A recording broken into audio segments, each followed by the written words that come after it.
Good afternoon.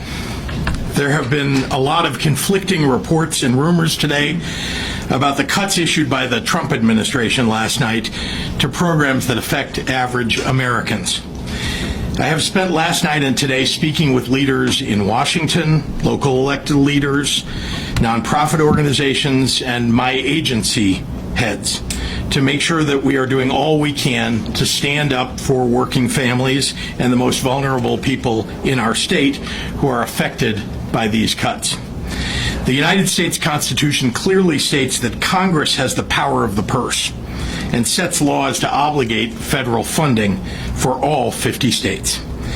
What Donald Trump tried to do in the last 24 hours is illegal. Let's be clear. This is a demonstration of cruelty against people who depend on us.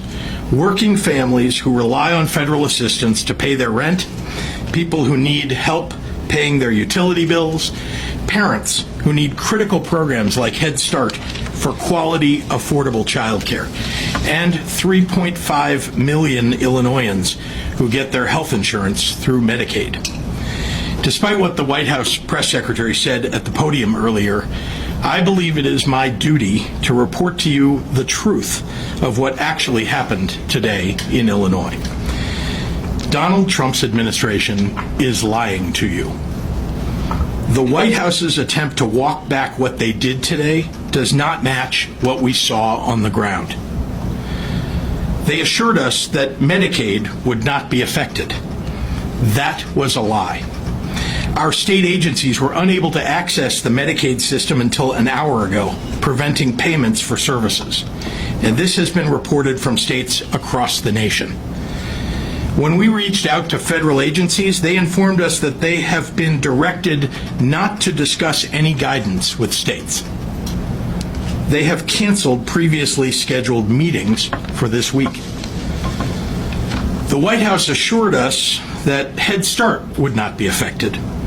That was a lie. Providers across the state experienced outages, and some were unable to make their payroll. They assured us that they were doing nothing to take away individual assistance from the most vulnerable people in our state, but they refused to say that they would restore LIHEAP, the Low-Income Housing Energy Assistance Program, payments to support the unemployment system, and Meals on Wheels. These are programs that hundreds of thousands of Illinoisans depend on: children, seniors, veterans, working parents. Let's just be clear about what happened over the last 24 hours. At 7:42 p.m. last night, we saw a memo from the White House saying that they were pausing federal funding across the board. This morning, along with all 50 states across the country, we discovered that our ability to access critical federal funding had been cut off. And now the administration would like us to believe that these were just coincidental website outages. Donald Trump and his administration have not earned the benefit of the doubt. They are either lying to us or they are critically incompetent. This is what happens when you staff the federal government full of Project 2025 contributors that don't have any experience governing and don't think that the laws apply to them. The consequences of their actions are not hypothetical. They are not numbers on a spreadsheet. These are real people, ordinary Americans struggling to afford groceries, rent, and health care. Donald Trump promised to lower prices for average Americans his first week in office.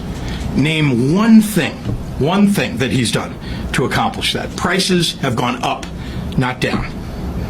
Let me say this in no uncertain terms. What the president is trying to do is illegal. Let me say that again. What the president is trying to do is illegal. I know these are challenging times, and the Trump administration is trying to confuse the American people. That's why it's so important that we speak plainly. I was very happy to hear as I entered this room today that an administrative stay has been granted. Let me assure you, the state of Illinois will fight this unlawful order with everything we have. We're working with the Attorney General, who has moved forward with other states to continue pursuing legal action to protect the people of Illinois. Last November, on the day after the election, I made a promise to the people of Illinois. When it comes to threats to our freedom, health, or security, if you come for my people, you come through me.